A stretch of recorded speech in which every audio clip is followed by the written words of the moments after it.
दरम्यान ओबीसी आरक्षणाच्या बाबत देखील आज पुन्हा एकदा मुख्यमंत्री देवेंद्र फडणवीस यांना विचारलं असता देवेंद्र फडणवीसांनी काय प्रतिक्रिया दिली आणि कसं ओबीसींना आश्वस्त केलं आपण पाहूया। मला असं वाटतं की दोन्ही बाजूने केवळ राजकारण चाललेलं आहे। आम्ही काढलेला GR हा कुठेही ओबीसीच्या हक्कांवर गदा आणणारा नाही। एकही नकली व्यक्ती हा ओबीसी मध्ये समाविष्ट होणार नाही। नकलीचा अर्थ जो ओबीसी नाही असा हा ओबीसीत समाविष्ट होणार नाही, अशा प्रकारची काळजी त्या GR मध्ये घेतलेली आहे।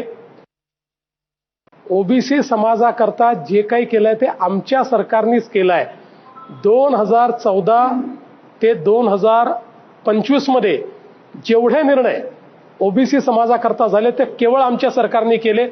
ओबीसीचं वेगळं मंत्रालय आणणारे आम्ही, ओबीसी करता योजना तयार करणारे आम्ही, महाज्योती तयार करणारे आम्ही, या ठिकाणी 42 हॉस्टेल ओबीसी करता देणारे आम्ही, आणि सगळ्यात महत्त्वाचं की उद्धव ठाकरेंच्या सरकारने ओबीसीचं घालवलेलं राजकीय आरक्षण हे परत आणणारे आम्ही, आणि पूर्ण 27% पूर्ण ओबीसीचं आरक्षण परत आणणारं आमचं सरकार आहे।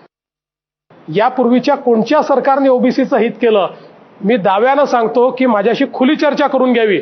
ओबीसी हिताच्या संदर्भात आम्ही केलेलं काम आणि ओबीसी हिताच्या संदर्भात इतर सरकारने केलेलं काम यांना केवळ राजकारण करता येतं।